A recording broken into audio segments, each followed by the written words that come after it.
Όντως στον χώρο αναλαμβάνουν δράση διαλεκτικές ομάδες. Ο νομοπολίτης ορίζοντας είναι σε προσοχή την κατεύθυνση της μεγάλης δυνάμεις.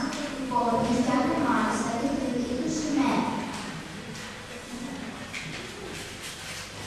Οι τουρκοί παρακολουθούν τις εθνικές κινήσεις και αποφασίζουν να αναλάβουν δράση. Στις 19 Μάη 1921, ο Τούρκος αξιωματικός Μουσταφά Κεμάλ αποφυγάδεται στις Αμφιούδες. Αποστολή του είναι να καταστρέψει τους Έλληνες στο κράτο. Γρήγορα πέτυχε στο μέρος του ομάδες ληστών και στρατιωτών που είχαν συμμετοχή στη γενοκτονία των Αρμενίων. Ταυτόχρονα ο Κεμάλ αρχίζει συζητήσεις με τις ξένες δυνάμεις. Σε αυτή την εικόνα βλέπουμε τον Μουσταφά Κεμάλ σε μια σχετική φωτογραφία.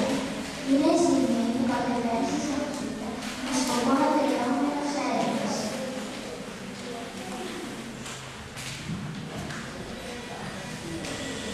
Όσο ο Κεμάλ παράδομε στο λόγο, ο Τούρκος βρίσκει στο βάθος να αποκοινούσε τους ελληνικούς πληθυσμούς σπέρνοντας τον δρόμο.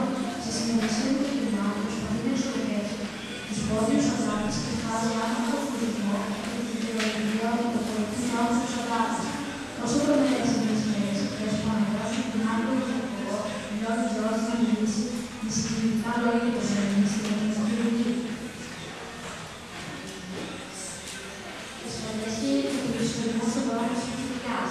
Χιλιάδες χιλιάδες του μπαίνουν στο καλά και στην άλλη θάλασσα να είναι στον προορισμό.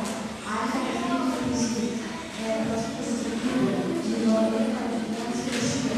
Στην αναξέρευση του δικαστηρίου καταδικάζει σε θάνατο όλους τους Έλληνες. Όλους τους Έλληνες πόλους της περιοχής. Όσοι κατάφεραν να ζητούν ήταν άδικοι.